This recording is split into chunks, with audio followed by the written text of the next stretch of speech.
सेठी साहब, आपने पिछले दौर में अपने स्पॉट फिक्सिंग के हवाले से बड़ा क्लियर स्टांस लिया था कि जिन प्लेयर्स ने सज़ा पूरी कर ली है उनको वापस खेलना चाहिए।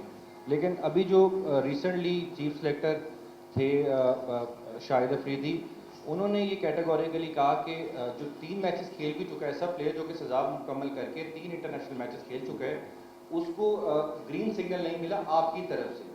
तो अच्छा, आपका स्पॉट फिक्सिंग के हवाले से क्या स्टांस है? अच्छा, बड़ी इंटरेस्टिंग बात है कि जब मैं कहता हूं कि मैं चीफ सेलेक्टर के इश्यूज़ के अंदर इंटरफेयर नहीं करता, तो चीफ सेलेक्टर जो है इतना तकड़ा होना चाहिए ना कि अगर मैं इंटरफेयर करूं तो मुझे रेजिस्ट करे।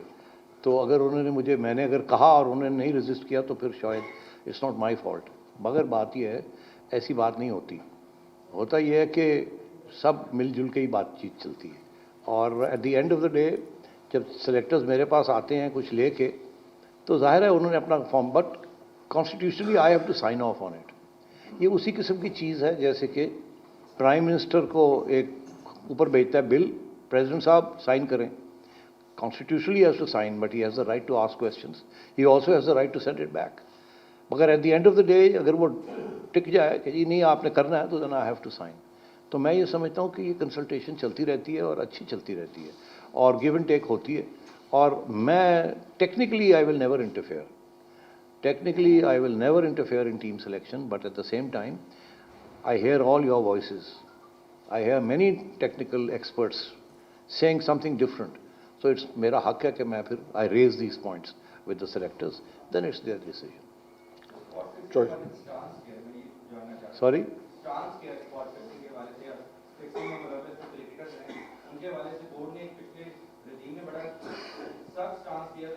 जी मैं आपको बताऊं, मैंने बड़ा सख्त स्टांस लिया था, मगर मुझे अफसोस से ये कहना पड़ता है मेरे से पहले और मेरे से बाद जो आए उन्होंने उतना सख्त स्टांस नहीं लिया।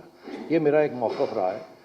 दो चीज़ें, एक तो माफ़ नहीं करना, दूसरा ये है कि जो पेनल्टी है उसके बाद अगर आप कर जाएं तो फिर आपका हक है कि आप आके खेलें, if you can be selected, if you can be selected. अब मैं आपको बताऊं, मुझे पता है आप किस तरफ इशारा कर रहे हैं, तो खुल के बात करनी चाहिए। जब मैं गया था तो उस वक़्त एक खिलाड़ी की अभी पेनल्टी चल रही थी, जो कि हमारे दौर में उसको पेनल्टी लगाई गई थी उनके ऊपर। जब मैं चला गया तो उन्होंने उनकी पेनल्टी ख़त्म करा दी गई पहले से ही, और उनको खिलाना शुरू कर दिया। ठीक, as far I am concerned, मेरे जहन में तो यह है कि पेनल्टी पूरी होनी चाहिए। तो पेनल्टी पूरी अब हो जाएगी तो दैट्स ओके, नो प्रॉब्लम। इसी तरीके के साथ जिन लोगों ने पेनल्टीज पूरी कर ली है, लाइक से आसिफ, नॉट आसिफ, आसिफ तो खैर आउट हो गया, आमिर। अब आमिर इज़ रिटायर्ड, है जी। अब वो अगर रिटायरमेंट से बाहर आना चाहता है तो जो रूल्स हैं आपके पीसीबी के या डोमेस्टिक क्रिकेट के, वेलकम।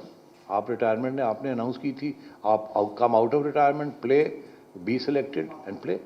सिलेक्शन नहीं होती, कांट प्ले। सेठ साहब, चौधरी साहब, लेफ्ट साइड। हाँ जी। सेठ साहब, गैर मुल्की टीमों की आमद भी यहाँ पे शुरू हो चुकी है, और पीएसएल में भी काफ़ी बड़ी तादाद में 36 गैर मुल्की प्लेयर्स शामिल हैं। सिक्योरिटी टीम पीसीबी की, उसमें कोई तब्दीलियाँ आई हैं, उस हवाले से कुछ बता दें। मेरा तो ख्याल था आप ये पहला सवाल पूछेंगे। बात यह जी कि आज कुछ तब्दीलियाँ हुई हैं, और जो सिक्योरिटी एंड विजिलेंस स्टाफ है उसमें तब्दीलियाँ हुई हैं, और कर्नल आज़म जो कि मेरे ज़माने में डायरेक्टर थे, वो आजकल आपको पता है he is in with the ICC in Dubai. ज़ाहिर है highly competent, greatly competent man, ICC ने उनको ले लिया जब यहाँ से उनको फारग किया गया। तो अब I have requested him to come back as a consultant, and I am also changing the vigilance and the security administration here, and I am bringing back, देखिए I am bringing back people I know, जिनके साथ मैंने काम किया हुआ है, जिनको मैं समझता हूँ ज़्यादती की उनके साथ उनको निकाल दिया गया, जो जस्ट बिकॉज वो मेरी एडमिनिस्ट्रेशन का हिस्सा थे।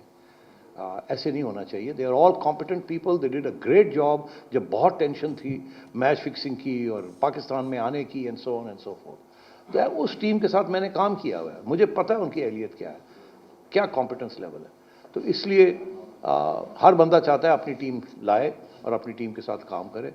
तो इसलिए colonel Azam has consented to act as a consultant to us. वो यहाँ भी टाइम स्पेंड करेंगे, वहाँ भी अपना काम करेंगे, मगर साथ साथ हमने यहाँ और भी इंटरनली कुछ तब्दीलियाँ की हैं। कुछ लोग चले गए हैं और कुछ लोग आ रहे हैं। सेठी साहब, मेरा सवाल जो है बड़ा इम्पोर्टेंट है पाक भारत क्रिकेट की बहाली के हवाले से। तो इस पर कोई थोड़ी सी नज़रसानी करें कि पाकिस्तान और भारत के जो क्रिकेट मैचेस हैं पूरी दुनिया के अंदर आपको पता है बहुत शौक से देखे जाते हैं और उसके व्यूवर्स की तादाद भी बहुत ज़्यादा होती है। तो पाकिस्तान के लोग भी चाहते हैं कि भारत की टीम यहाँ आए और भारत वाले भी चाहते हैं कि पाकिस्तान की टीम वहाँ जाएँ। तो इस हवाले से कुछ आप करने की तैयारी करके बैठें। भारत वाले चाहते हैं कि वो यहाँ ना आए और वो चाहते हैं कि हम वहाँ जाएं। ये पुराना मसला है, कोई नया मसला तो है नहीं। ये एशियन क्रिकेट कप भी है, उसको भी इफ़ेक्ट करता है। आगे जो चैम्पियनशिप्स आ रही हैं जो भारत में होंगी उस सब चीज़ों को इफ़ेक्ट करता है। मेरा ख्याल है मार्च में अब पहला राउंड तो हमारा होगा एशियन क्रिकेट काउंसिल के अंदर to discuss what's the way forward, और उसके बाद फिर जब मार्च के अंदर मेरा ख्याल आईसीसी की मीटिंग्स हैं वहाँ भी I will take up these issues again. मैं सिर्फ आपसे ये कहूँगा कि मैंने वहाँ क्या आर्ग्यू करना है, क्या कहना है, वो मैं पब्लिक में नहीं कहना चाहता। एक दफ़ा आप पब्लिक में कोई स्टेटमेंट कह दें फिर बड़ा मुश्किल हो जाता है वहाँ से आगे बढ़ना या पीछे हटना। तो इसलिए बेहतर यही है कि ये जो नेगोशिएशन जो होती है उसके अंदर अपने ऑप्शंस अपने पास रखने चाहिए, अक्रॉस द टेबल बैठ के हैमर करने चाहिए। तो बस यहाँ तक मैं आपका सवाल का जवाब दे सकता। क्या हमेशा बेहतर तवक्कुआत की जा सकती है मगर कभी कभी पूरा नहीं होती। अभी हाँ जी सेठी साहब, जैसे कि आपको मालूम है कि प्राइम मिनिस्टर शहबाज शरीफ को मकबूल फैसले करने की जितनी इस वक्त ज़रूरत है इससे पहले कभी नहीं हुई। हम नहीं चाहते कि आप या कोई भी चेयरमैन मार्च या जुलाई में जब भी इंटरनल गवर्नमेंट आए तो साथ वो भी चला जाए चेयरमैन पीसीबी। तो आप शहबाज शरीफ साहब को क्यों नहीं कन्विंस करते कि जनरल बॉडी रिस्टोर की जाए ताकि जो असल शहरों के नुमाइंदे हैं वो चेयरमैन चुने और इसमें से प्राइम मिनिस्टर का अमल दखल ख़त्म हो। देखिए ये हो नहीं सकता, सीधी सी बात। एक कानून है, पार्लियामेंट का कानून है और उस कानून को 62 से चला आ रहा है और उस कानून के तहत स्पोर्ट्स ऑर्गेनाइजेशन जो है यहाँ हुकूमतें करती हैं। यहाँ प्राइवेट सेक्टर का तो रवाज ही नहीं है, ना यहाँ है, ना श्रीलंका में है, ना बांग्लादेश में है।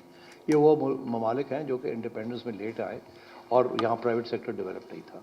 अनलाइक दी अदर कंट्रीज़ यहाँ सारे जो बोर्ड्स हैं दे आर प्राइवेट सेक्टर और वो और तरीका बिल्कुल। यहाँ हमेशा यही रहा है कि किसी न किसी तरीके के साथ ज़्यादा जमहूरी आइन लाई जाए। अब मैं ऑनेस्टली आपसे कह रहा हूँ, आप अपनी रिसर्च कर लें। 2014 की जो आइन है जो कि मैंने 2 चीफ जस्टिस जो x justice of the supreme court के साथ बैठ के बनाई थी, 3 महीने हमें लगे थे क्लॉज बाय क्लॉज। उससे ज़्यादा democratic constitution under the current circumstances आपको नहीं मिल सकती।